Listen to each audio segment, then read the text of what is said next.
Are you up for the challenge of always being learning and always being leading? I think you are, because you're in this room. I want to thank Tony and AUC for inviting me here. Even though the last time I came, I couldn't actually make it in the room. I'm happy to be in the room with you here and representing Kandji, representing the Apple admins around the world, and just really excited to be here. We're going to use these 2 days for the people that are attending X-World, and for people that are doing DevWorld the next 4 days.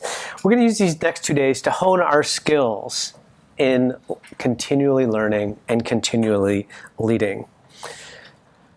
Our brains did not evolve to deal with the amount of information that's available to us. It's astounding to think about how much power is in your iPhone compared to what was available 50 years ago. And it's almost brain busting to think about how much available is going to be, how much information will be available 50 years from now. So I think it's important to recognize that continual learning about technology isn't natural. It's not what we've evolved to do, but it's a choice, and it's a choice that you've made by being in this field, by being in this room, and by explicitly recognizing that choice. I think that helps us, helps our brain deal with that fact. I joined Kandji in 2021, and early on in my work there, some decision was made, some action was taken, and someone was like, oh, hold on, we overreacted, we acted a little bit too fast. I want everyone to read Thinking Fast and Slow. It's an amazing book. Kind of my takeaway from that is there's two types of thinking. One is the fast lizard brain, the instinct, the instant reaction, and that's called type 1. And then there's also type 2, which is more analytical, more thoughtful, more slow. And the book does a great job of illustrating that. Personally, I had a really hard time reading the physical book. So here's the picture of my dog-eared copy of Thinking Fast and Slow. I wanted to make time to read it, and I would find that the only time that I had was at night. And I'd sit on the couch and I'd read, or I'd try to start reading, and my brain would be a million miles away from the book. And I'd read, my eyes would read through the words, I'd get a paragraph, and I'd be like, what did I just read? And I'd read it again, I'm like, oh, this sounds familiar, but I didn't understand it. I didn't think about it. So it was clear that nighttime was not a good time for me to be trying to physically read a book. And I thought, well, I've heard from other people that making time in the morning to read is good, but in our lifestyle, I wake up, I would grind the coffee, I would hand pour the coffee, we'd make breakfast, we'd walk the dog, pack the lunch for my wife for work, and get her out of the house, get her off to work, and then start my day. And I didn't have time, I had my first meeting. I didn't make that time in the morning. And I'm just saying that to acknowledge that it's really hard to physically consume information. And you may need to find a way to do that. One of the things that we started to do during the pandemic lockdown, was a morning exercise over FaceTime. It's called Radio Taiso, and it's a 3.5-minute stretching exercise. We did it every morning at 7:45 with 2 other couples in the neighborhood over FaceTime. It felt silly, but I also felt like we were building community, and we were getting the stretches in. So I want you to all stand up. I'm going to play. No, I'm just kidding. I'm not going to make you do Radio Taiso. But why not check it out? It's 2.5, 3.5 minutes. There's lots of different formats. This is some guys on a boat. There's a lot of other formats available on YouTube of Radio Taiso. But instead of, sometimes instead of doing the Radio Taiso, Heather would do the Radio Taiso, and I would take the dog for a walk.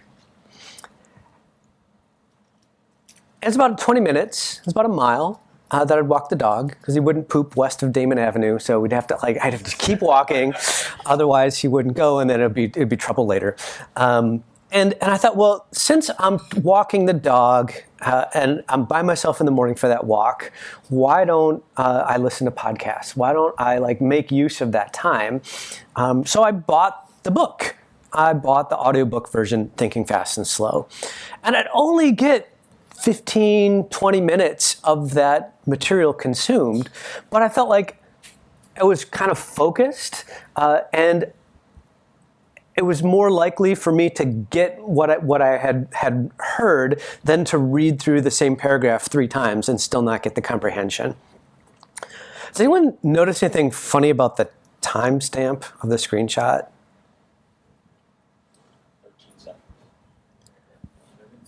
9:40, right?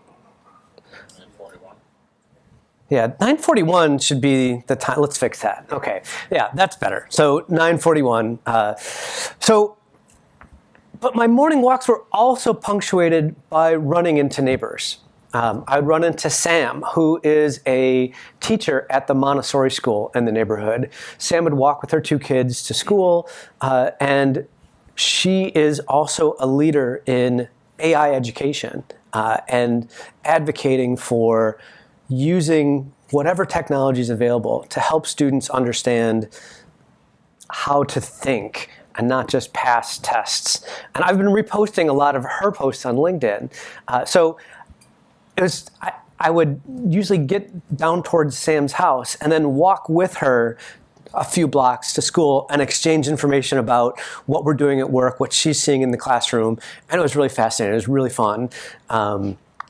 So I didn't always get the full 20 minutes of that audiobook because sometimes I was building community. I was talking with neighbors. So talking with neighbors keeps me plugged into my community, and I'll come back to that later on. So even if you find a way to consume the materials that you want to consume, there really is just way too much. And I'm part of the problem. I'm putting out LinkedIn content. I'm putting out the Patch Me If You Can podcast. We're putting out blog posts. We're trying to share lots and lots of information. But you don't have to know it all. I know you know this, but no one knows it all, and you can't know it all.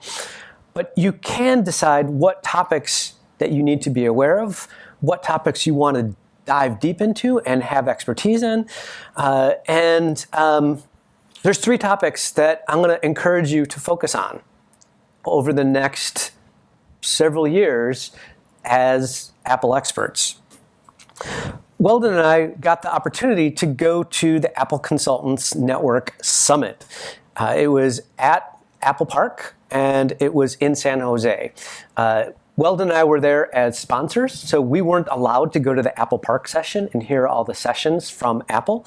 But what we were told is that Apple made it super clear to the attendees, to the participants, that these are the 3 areas that Apple sees as instrumental for Apple's success in business. That's device management, identity, and security.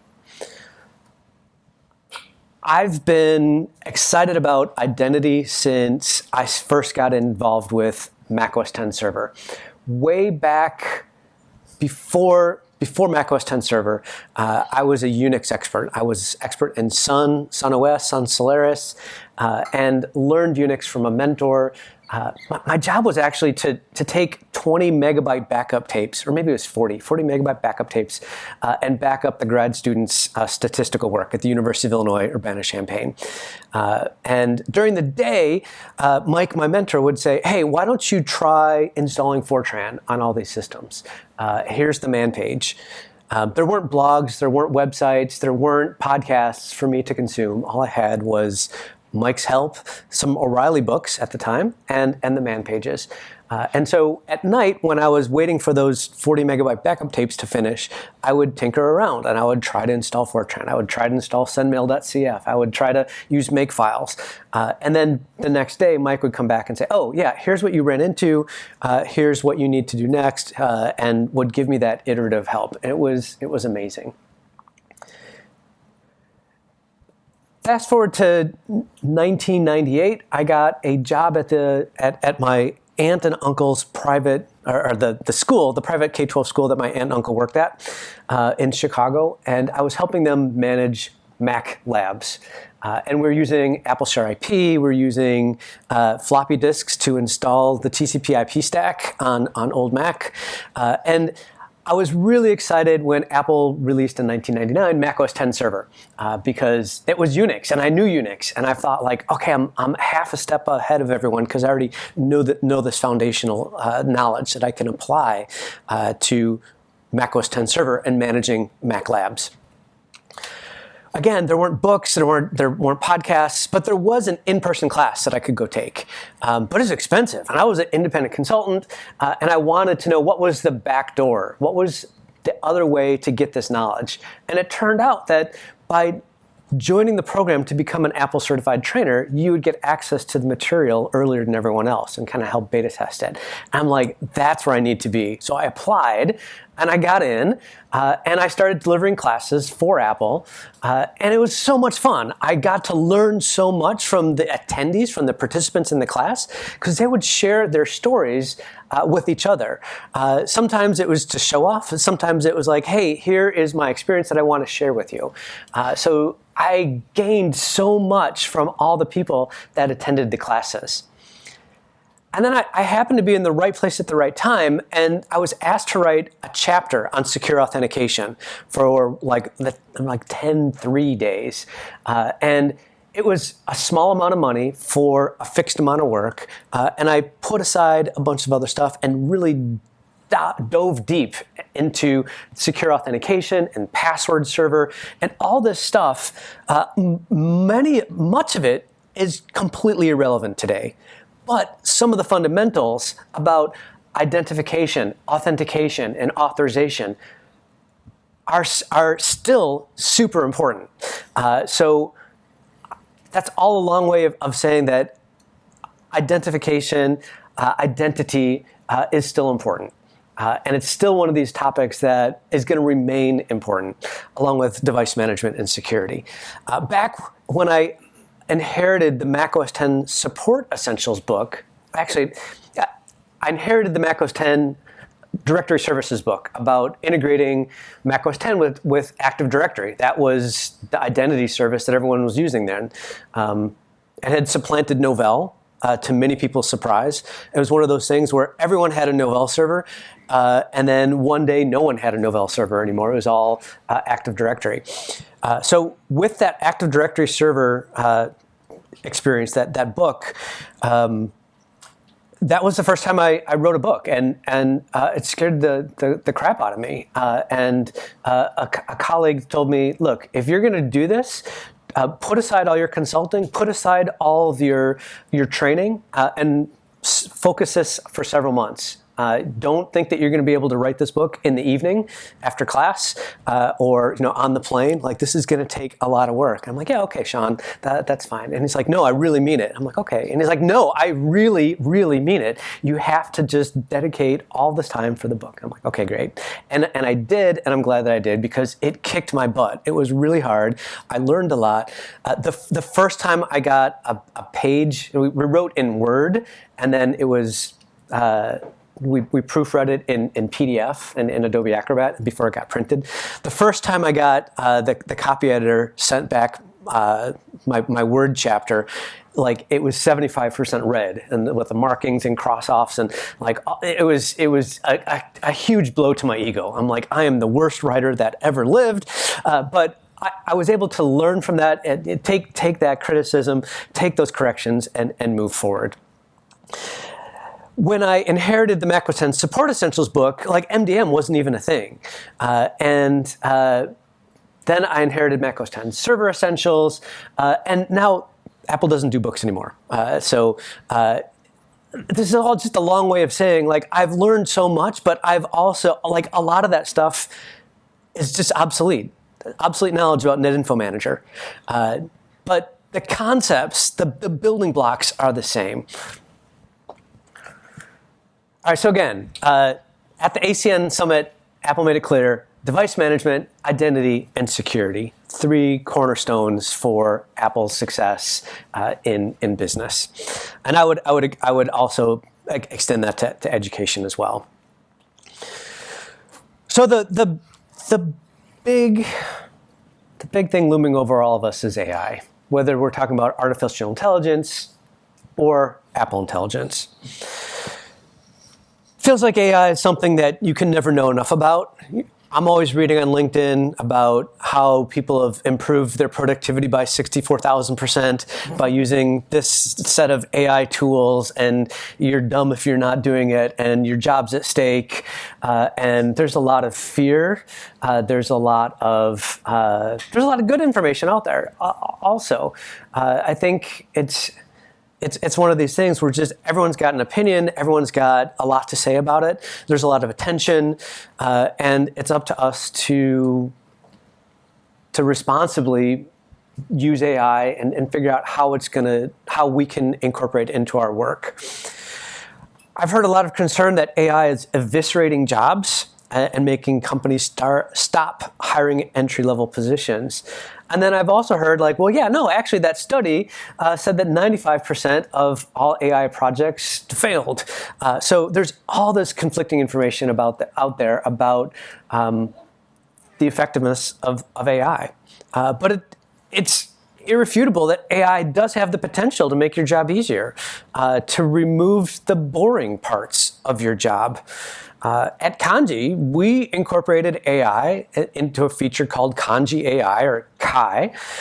Currently, it's exposed in the Prism view of the Devices module. You can ask Kai about your fleet, and it gives you the answer, along with the link to the query so that you can check the answer. If you're an expert at writing those queries yourself, you might just skip asking Kai and go and write the query yourself. But someone who doesn't have the repetitions and the practice that you do of building those queries might use Kai to just grab a quick, hey, how many devices have File Vault turned on? How many devices have this old version of Zoom installed? And then click the link to see what that query looks like and kind of build that skill up. I also need to mention that Kandji invested the time and resources necessary to achieve an ISO 42001 certification for responsible use of AI. We're the 3rd company in the world that we know of that got that certification. And it's a symbol to our customers and to the community that we take the data that we use for AI very seriously, and we protect customer privacy, and we're aligned with Apple in protecting your privacy.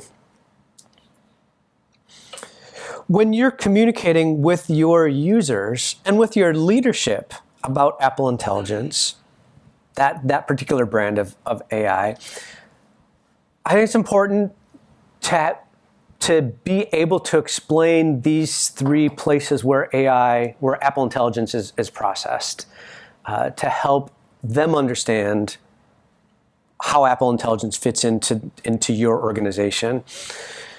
So by default, Apple Intelligence queries are processed on the device. Questions that need a little extra processing power, they are securely sent to Apple's private cloud compute. And those sessions are ephemeral. No one from Apple can look at those. No one from your organization can see what other requests have been how those requests have been processed. And then the third, and Apple's security blog does a great job of going into deep detail about PCC, and that's been out for a while. And finally, third, the questions that need even more context than what PCC can provide, those queries are sent to a partner. At this time, the partner is OpenAI for ChatGPT after the user consents. I fully expect for there to be other partners that are involved. I don't know when Apple's going to do that, but it just makes sense for other AI partners to be involved. Based on the recommendation from an episode of Lenny's podcast, I've been listening to A Brief History of Intelligence. It's dense. It's dense. It's hard. It's one of these books where I'm hitting that 15-second rewind to like listen to a sentence again. I highly recommend that you check it out. It's a fascinating story of how we think that different parts of the brain work together. And it started way back with bilaterians, and there was two different types of getting food. One was just to like be this blob attached to a rock that would suck water in and spit it out and capture nutrients. You didn't move, you waited for food to get to you. And then the bilaterians were the first celled organisms that had the ability to move, and they had to decide, do I go right? Do I go left? Do I go forward? And the parts of the brain that help those organisms decide, am I in danger? Is there food? Then leading to mammals and birds being able to make decisions and make mental maps of what might come in the future. One of the interesting, wild things to me about this was the theory that, well, let me back up. It's pretty widely known that generative LLM models often hallucinate, which, coming back to Apple's incorporation of AI, you probably don't want your Siri requests to hallucinate. Like if you ask Siri to make an appointment or ask when an appointment is or when your flight is, you want 100% certainty. You don't want that 5% uncertainty. So generative AI hallucinates, but our brains also hallucinate. Mammals and birds, it seems that if we don't get enough sleep, then we start to hallucinate. And one idea of why that is because the cells in our cortex and the cells in our brain that process information also need a break and need to generate information. With the thought of, hey, before a cat knows how to jump onto a branch and not fall, as opposed to a lizard just like YOLOing it and just like falling all over the place. A cat makes a model of a prediction of what's going to happen when they jump and when they move their muscles in a certain way. So the cells that generate your reality, generate a model of what is to come, they need a break. And so if you don't sleep, you start to hallucinate. And the parts of your brain that are responsible for visual processing, if you lose your eyesight, studies have shown that area of your brain that previously processed visual information will generate that visual information and present it to the rest of your brain. So you'll start to hallucinate if you lose your eyesight. So the similarities between AI models hallucinating and our brains hallucinating are fascinating, and I hope it turns out that that's complete BS. But it's really interesting to think about. And the reason why I'm so interested in this is there's a lot of effort in improving AI models, and I think it's important for us to understand how our brains work and how these AI models work and what the differences are and what the similarities are and what we can learn about that for our own reading. So I also want to, in the vein of always learning, I want to encourage you to branch off from technology field and keep learning about things other than Apple and technology. And I heard someone say, hey, I keep my brain fresh by reading the obituaries. And at first I thought, wow, that took a turn. Yeah, that took a turn. But the reason why they read the obituaries is because it gives them insight and exposure to professions and life choices that they would not have otherwise been exposed to. So the obituary pages are full of stories about people and how they lived their lives and how they made their way in the world. And that can help you make fresh connections. And having that information, being exposed to those stories, allows you to make connections that someone else may not, without that same exposure, may not be able to make. My wife Heather subscribed to the Chicago Tribune, the Wednesday and the Sunday delivery.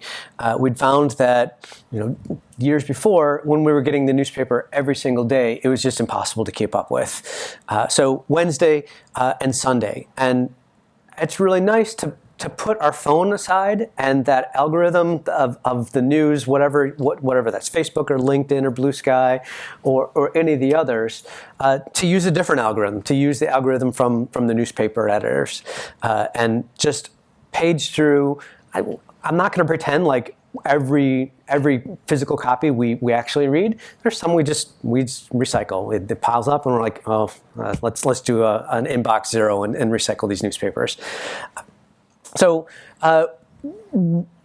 we get exposure to different stories that we wouldn't have otherwise, and we also get exposure to local news to try to tie us back to our community. In addition to the Chicago Tribune, we're a distribution point for the Bowmanville Bee. We live in a neighborhood called Bowmanville, and the story, well, I don't know if it's true, but the story is after Chicago burnt to the ground in 1871, this guy Bowman sold all the land north of Foster, west of Ravenswood, and south of the diagonal called Bowmanville Road, south of the cemetery. It's a great neighborhood. He sold all that land, and then he skipped town because he didn't actually own any of it.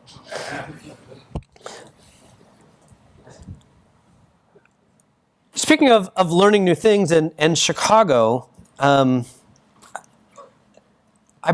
brought 50 bags of potato chips with me.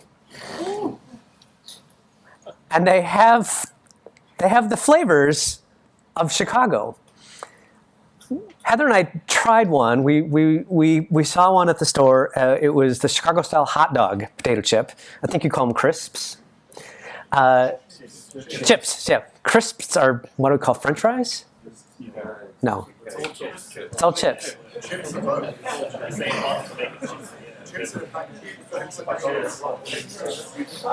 Anyway, in Chicago, we call them. We've opened a can of worms here. Well, what you call a can of worms, in Chicago, we also call a can of worms. So I bought, because I was fascinated by this flavor profiles. There's Chicago deep dish pizza, Italian beef, which I didn't learn until my 30s that Italian beef isn't actually Italian. It's just a Chicago thing. It's like you take this sliced beef and a crispy bread and then like pour juice all over it. That's Italian beef. The Chicago hot dog, a hot giardiniera, and then for a baseline for comparison, classic salted. And I want to test out, so I brought these 50 bags of chips. I brought an extra suitcase, and I put them in individual boxes, like 5 or 10 bags in a box, and put them in my suitcase. And customs didn't give me any hassle about it. So really glad that I'm able to share that with you. I don't have enough for everyone. So I'm giving them out to the first 50 people who signed up for X-World. I'm about to sign up for Kandji. Nope, not sign up for Kandji. No, this is a Chicago thing, not a Kandji thing. So If your badge is between 311 and 449, you can pick up a bag of chips before lunch. So we were gonna do a random number generator and like show all 50 numbers, and I thought that would be a little too chaotic. And my problem with that is, yeah, that's a good one. That's a good one. So as leaders, you're responsible for sharing your potato chips with someone who didn't get one. Just like you're responsible for sharing your knowledge of Apple with the rest of the people in your organization to have a good user experience, I want you to make sure to share your flavor of potato chip with someone who hasn't tried that flavor of potato chips. So I think that's the chaotic part. And each one of you will probably want to try each one of these flavors. And there's no artificials, no meat, no gluten, no dairy. So if you're allergic to potatoes, then please don't. But you know, Heather and I tried the hot dog one, and it captured the aftertaste of a Chicago hot dog. It was good. It was good. But like when I was eating, I was like, okay, this doesn't really taste like a Chicago hot dog. And then afterwards, I'm like, oh yeah, that tastes like I just ate a Chicago hot dog. My nephew, who's 24, took the Amtrak from Albuquerque to Chicago a couple weeks ago. He arrived when Weldon and I were in California for the Apple Consultant Summit. So my wife was left to take him around, and like she pointed out that, oh, there's a banjo play along at this restaurant, and he's like, oh, Auntie Heather, can you take me? And she's like, well, I didn't really think I was going to go to the banjo session, but okay. And we had asked him when he was coming, like, what kind of groceries should we buy? Because we want to, he's going to stay with us for a week. We wanted to make him feel at home, and he's like, well, I'm going to bring a spread. So if you can bring some, if you just buy me some bread, then I can use that spread in the morning. And it turns out, does anyone want to guess what the spread was? Chicago. Yes, not Chicago hot dog Vegemite. Yes, because back in 2010 when I came, I brought back some Vegemite and introduced it to my niece and nephews, and Kaylin loved it and has been eating Vegemite ever since. So yeah, shout out to Kaylin, shout out to Vegemite. All right, so again, badge numbers 311 to 449, and you can. We've got the crisps. We've got the potato chips back at the Kandji booth. All right. So some skills are timeless. So problem solving, troubleshooting approaches. But I think the big one is communication. I host a podcast called Patch Me If You Can, and one of the themes that's emerged is the importance of communication. Communication within a team about what the priorities are. Communication with end users about why the controls that we're putting in place are so important. Communication with users about what they can expect. And having lines of communication open so that users feel comfortable coming to us with their concerns.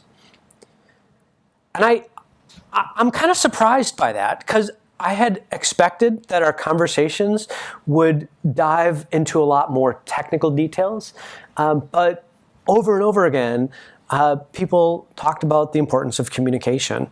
There's someone in the room that you might recognize that's a guest, a recent guest. It's Robert Hammond. He's delivering 2 sessions. He was a recent guest, and I encourage you to make the time to check out that episode. It's 007.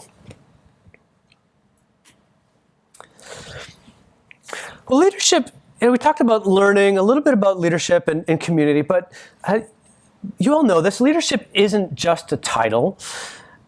It's acting in a way that inspires and makes people want to emulate you and follow your example. I've got an example from our neighborhood newsletter. I mentioned Bowmanville and that guy that skipped town.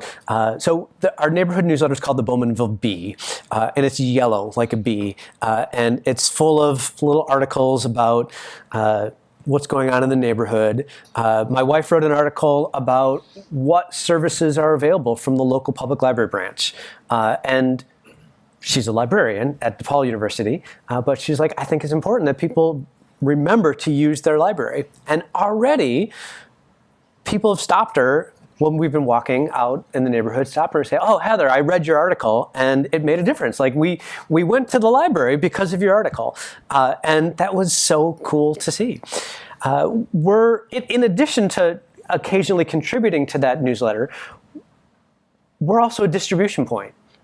And it's ridiculous. Someone comes and drops off 330 newsletters at our house, and then we count out for zone 27. There's 60 copies. Put them in a bag, make it available for people. And then there's like 10 different routes, and we bundle them together. I send out the email to the 10 people that distribute the newsletter, and then track them down when they don't come and pick it up. And it's a hassle. It's a huge time sink. But stuff like that doesn't happen without you doing it. Stuff like that doesn't happen by itself. Stuff like that happens because people like you step up and say, yeah, I'll put my FileMaker Pro skills to use to create drop sheets and print them out every week or every quarter. But no, I really did use FileMaker Pro to do that. But you don't have to use FileMaker Pro. It's just like, it's just a piece of technology that I use to help me be engaged with my community.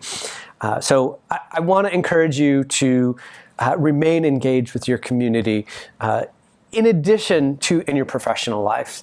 Wherever you live, you have neighbors, and I want to encourage you to remain connected with them.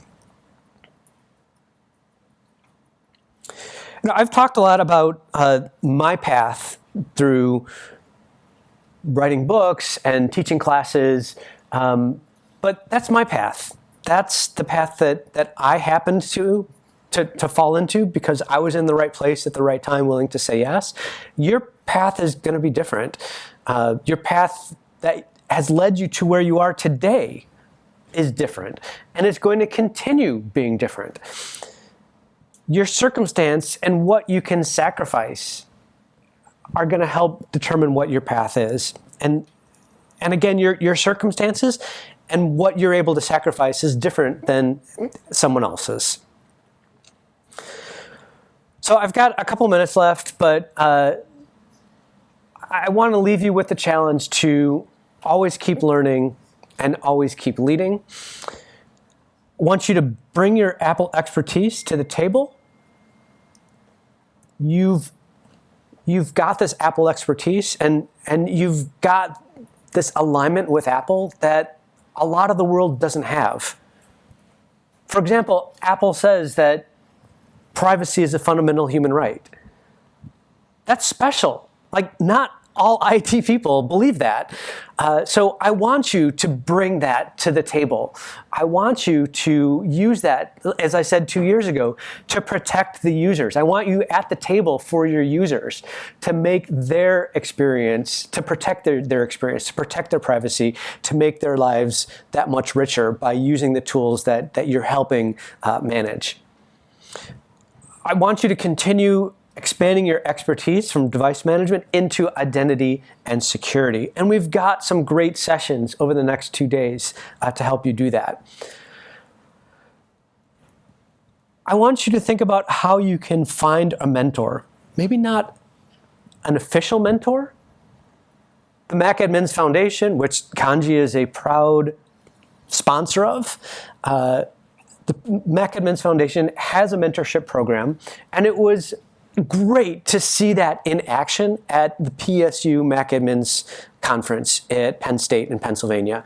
A bunch of people, we had a big room, a bunch of people donated their time to go over resumes with other people that wanted a mentor to take a look and give them advice about their resume.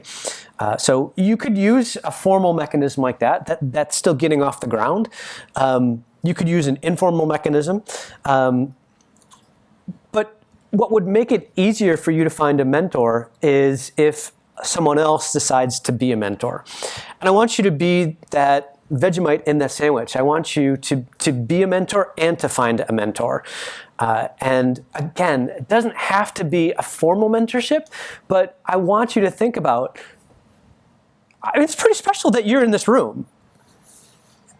Not everyone is at the point in their career where they can be in this room. So who in your life do you see, can you touch, that you can help them along and help them to get to where you're at?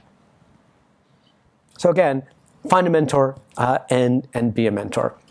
And with that, I just want to leave you with, again, that challenge of keep learning and keep leading. And I look forward to the rest of the sessions for the rest of the 2 days. Thanks.